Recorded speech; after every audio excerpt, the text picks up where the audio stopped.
Maraming lugar naman sa Albay ang lubog pa rin ho sa baha or nalubog sa baha bunsod ho ng magdamagang pag-ulan sa lalawigan. Sa gitna ng bagyong Christine, isang lalaki ang napakapit pa nga sa puno matapos matrap. Ang detalye ng pampagising na balitang yan hatid ni Brian Basa. Nagmistulang submarine ang pampasaherong bus na yan sa gitna ng hagupit ng bagyong Christine sa Pulangi, Albay. Umabot na kasi sa windshield ng bus ang taas ng tubig. Kwento ng uploader, biyaheng Legazpi, Naga City ang bus. Nagulat na lang daw sila nang biglang tumaas ang tubig pagdating sa Pulangi. Bumabaha naman po doon, pero hindi yung mga ganun biglaan. Wala talagang magre-rescue. Yung mismong rescuers na vehicles na gamit were subjected also to rescue.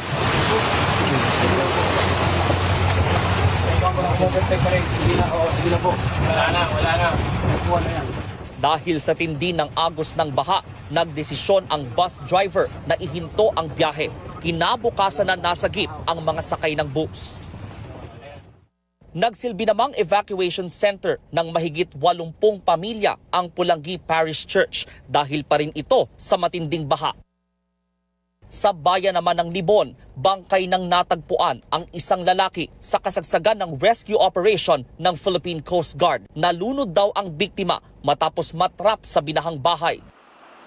Ayon sa Public Safety and Emergency Office ng Albay, record-breaking ang ulan sa probinsya. Pumalo sa higit 500 millimeters ang buhos ng tubig sa loob lang ng isang araw. Katumbas yan ng 2 buwang pag-ulan. Sa gitna naman ng rumaragasang baha sa Nabua, Camarines Sur.